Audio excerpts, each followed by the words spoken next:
warahmatullahi wabarakatuh. Ya, ketemu lagi dengan Pak Wahyudi di pembelajaran ilmu pengetahuan sosial.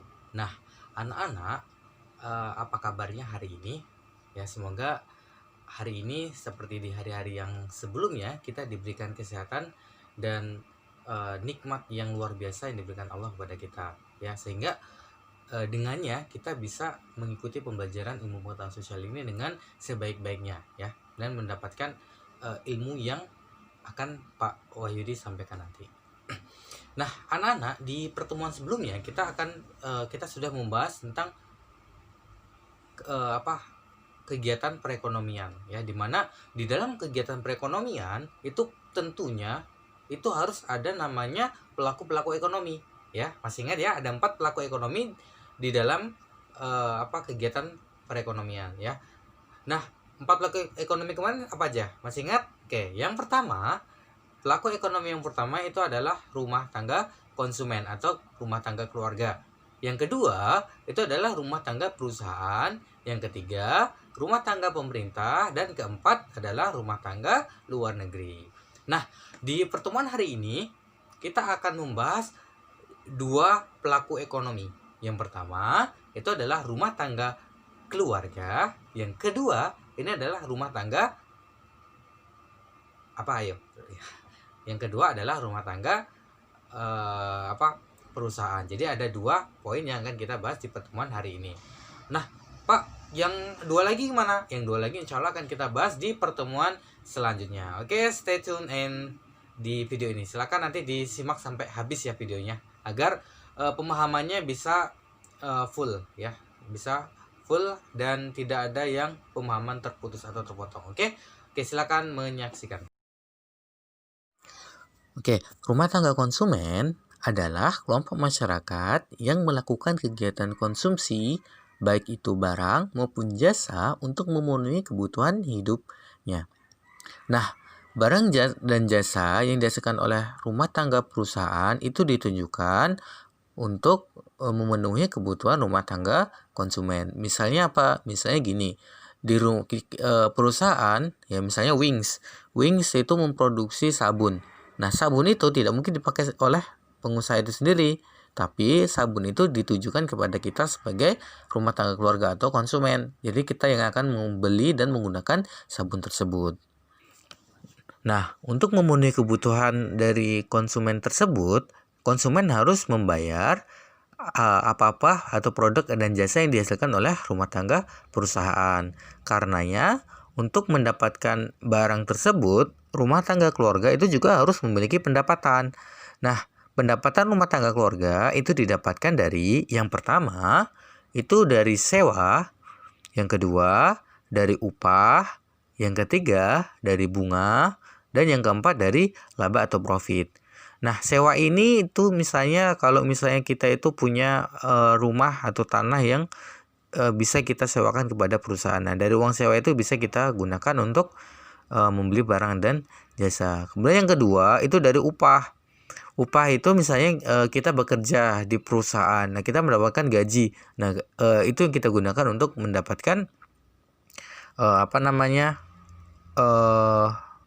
barang dan jasa. Kemudian yang ketiga itu bunga. Bunga itu nilai tambah dari sesuatu yang kita berikan kepada perusahaan. Kemudian yang keempat itu adalah laba atau profit. Nah, itu keuntungan yang didapatkan perusahaan itu kita juga mendapatkannya karena kita sebagai orang yang menyediakan pekerjanya. Rumah tangga keluarga itu memiliki 2 peran penting. Ya, yang pertama itu sebagai pemakai produk dan jasa. Ya, jadi produk yang dihasilkan itu tadi kita sebagai konsumen itu yang menggunakan. Kemudian yang kedua itu memasok faktor produksi.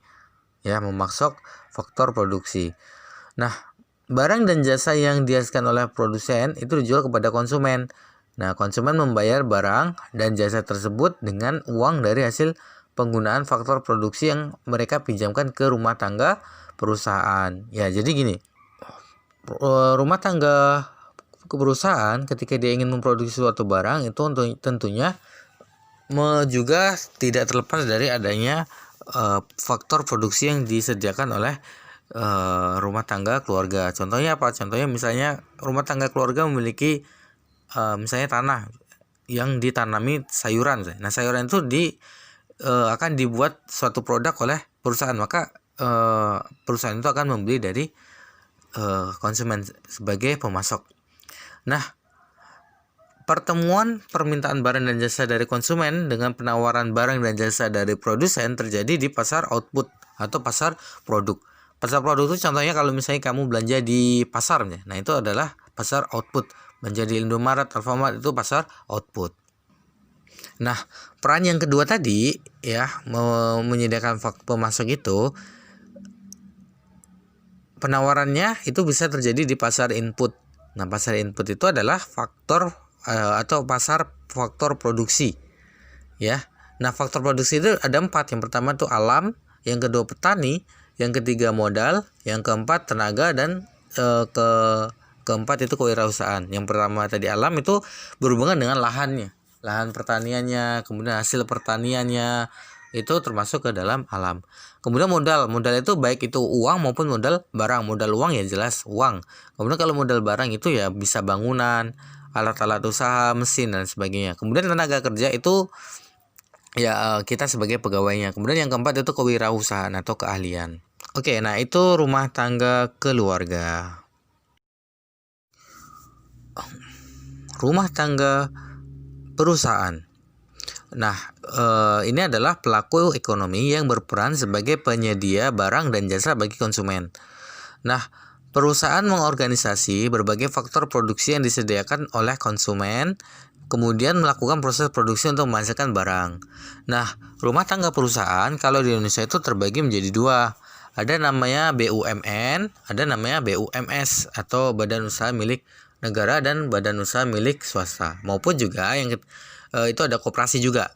Ya, tapi yang paling kita kenal ada BUMN dan BUMS. Contoh BUMN adalah ya misalnya ada Pertamina. Ya, Pertamina itu BUMN.